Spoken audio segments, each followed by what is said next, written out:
Esto aleja todo mal. Presiona el botón de suscribirse ahora mismo, porque lo que estás a punto de descubrir cambiará la forma en que te proteges. ¿Tienes miedo de que fuerzas ocultas estén afectando tu vida? ¿Sientes tu hogar pesado o tu energía drenada? Por siglos se ha mantenido un secreto que la Biblia y la Iglesia siempre conocieron.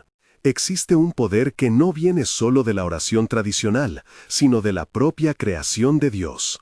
Hoy vamos a revelar la guía completa. No se trata de confiar en un amuleto que hace todo por sí mismo, sino de un remedio que, al ser bendecido y usado en comunión con Dios, orienta a la persona hacia la sanación integral. Mirando ese marco, veamos dos ejemplos que Hildegarda y su tradición mencionan con detalle, uno vegetal y uno mineral. Empecemos por el helecho. En los textos medievales y en la memoria popular de los monasterios, el helecho aparece como planta protectora del hogar.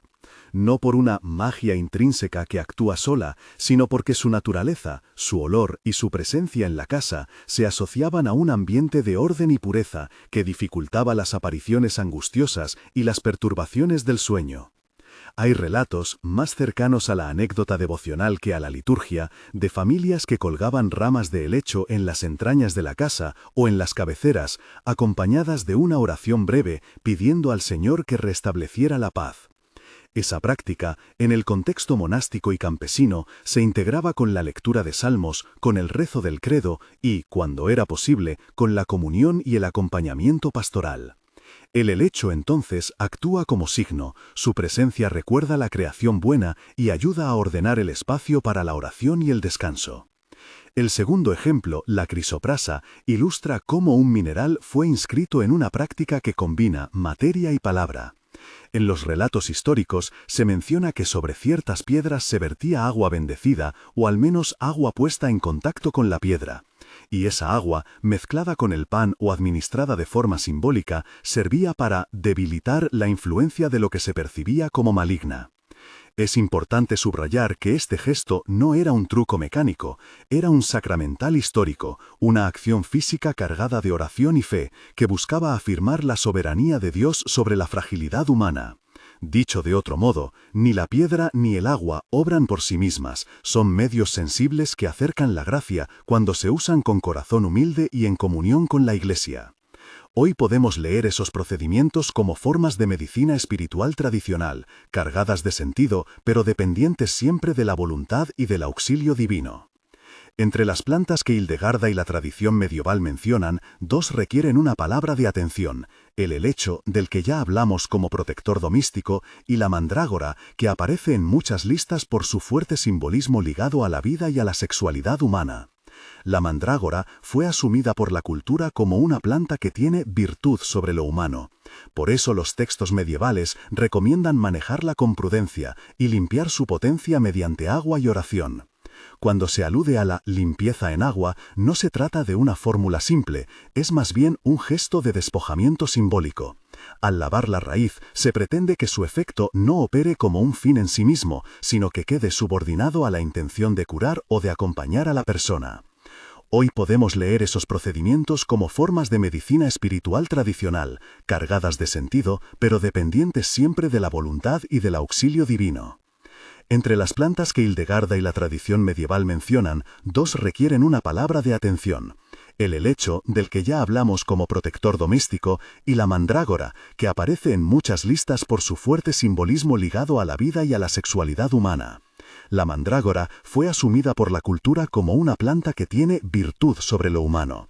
Por eso, los textos medievales recomiendan manejarla con prudencia y limpiar su potencia mediante agua y oración. Cuando se alude a la limpieza en agua, no se trata de una fórmula simple, es más bien un gesto de despojamiento simbólico. Al lavar la raíz, se pretende que su efecto no opere como un fin en sí mismo, sino que quede subordinado a la intención de curar o de acompañar a la persona. Además, la mandrágora es una planta con compuestos activos. Desde la perspectiva moderna, hay que recordar su toxicidad potencial. Por eso, Hildegarda y los médicos de antaño insistían en la intervención de personas formadas y en la moderación.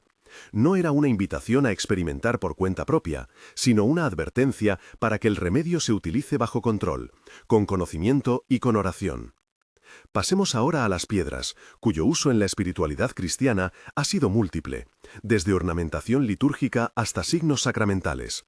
La lista que la tradición reserva incluye jaspe, zafiro, ágata, ónix, amatista y calcedonia, cada una con un simbolismo y una aplicación histórica concreta. El jaspe, por ejemplo, fue reputado como protección contra amenazas nocturnas y contra lo que se describía como soplos de serpiente, imágenes que, en el lenguaje simbólico medieval, denotan ataques que turban la mente, los sueños y la paz interior. La recomendación antigua era llevar un fragmento de jaspe o colocarlo cerca del lecho, siempre acompañado de oración, como una ayuda para mantener el ánimo sereno y recibir buenos sueños. El zafiro, por su color y su dureza, se asociaba a la fidelidad y a la claridad. Algunos manuscritos hablan de mezclar polvo de zafiro con tierra y colocar ese conjunto en un lugar visible o colgado en la casa para alejar presencias perturbadoras. De nuevo, el sentido no es mecánico. La presencia del objeto servía de recordatorio para invocar la verdad de Dios y ordenar el pensamiento hacia lo que es bueno. La ágata aparece en textos de protección doméstica. Una pieza recorrida por un miembro del hogar, en forma de cruz, era vista como un gesto de consagración del espacio frente a hurtos o malas intenciones. Este gesto, repetido con palabra y con devoción, inscribía en lo cotidiano un signo de fe, la cruz como límite frente a la violencia y el desorden. El ónix se relaciona con la calma del ánimo.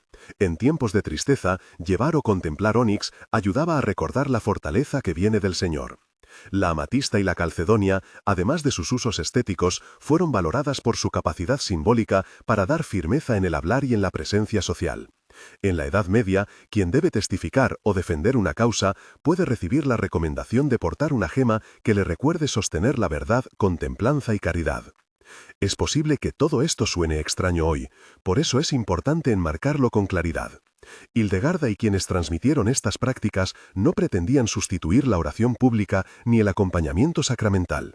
Los remedios eran parte de un conjunto: la escucha pastoral, la confesión, la Eucaristía, el rezo frecuente y, explícitamente, la invocación de los santos y de la Virgen como intercesores. El uso de plantas y piedras tenía sentido cuando estaba ordenado a esa vida sacramental. Con el tiempo, y no por un secreto mágico, sino por el conjunto del acompañamiento, su descanso mejora. La planta funcionó como un punto focal para su fe y su esperanza, pero la clave fue la comunidad y la oración que acompañó cada paso. Ese ejemplo ilustra el punto central. No es la planta ni la piedra en aislamiento lo que aleja todo mal, sino su inserción en una práctica de fe que reconoce la primacía de Dios. La materia ayuda cuando es sacramentalizada por la oración, cuando la intención es humilde y cuando se actúa en comunidad. Por eso, Hildegarda insiste en la moderación, en el discernimiento y en la sabiduría de no dejarse llevar por ánimos impresionables. Antes de cerrar, permítame una advertencia práctica sobre la mandrágora y otras plantas con compuestos activos. Aunque los textos antiguos hablan de sus virtudes, hoy sabemos que muchas de esas plantas pueden ser tóxicas.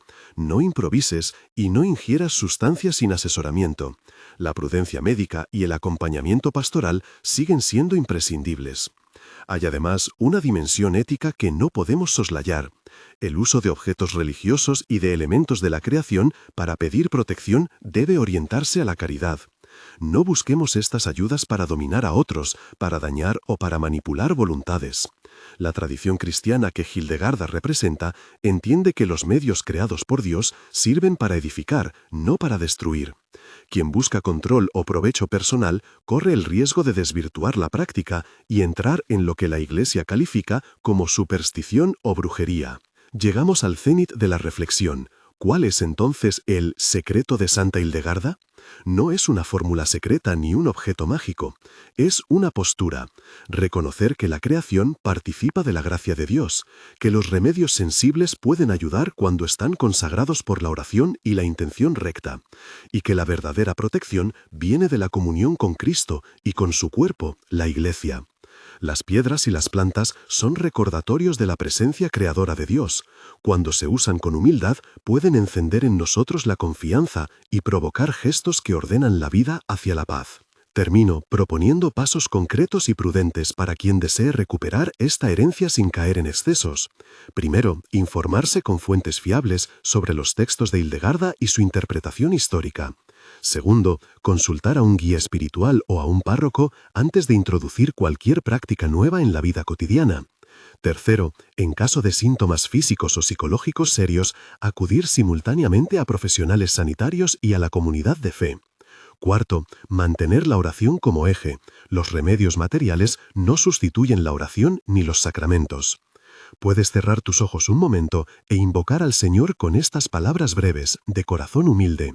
Señor, tú que creaste los cielos, la tierra y cada raíz y roca, ven en mi ayuda. Sostén mi ánimo. Bendice lo que uso para proteger mi casa y guía mis pasos hacia tu paz. Amén.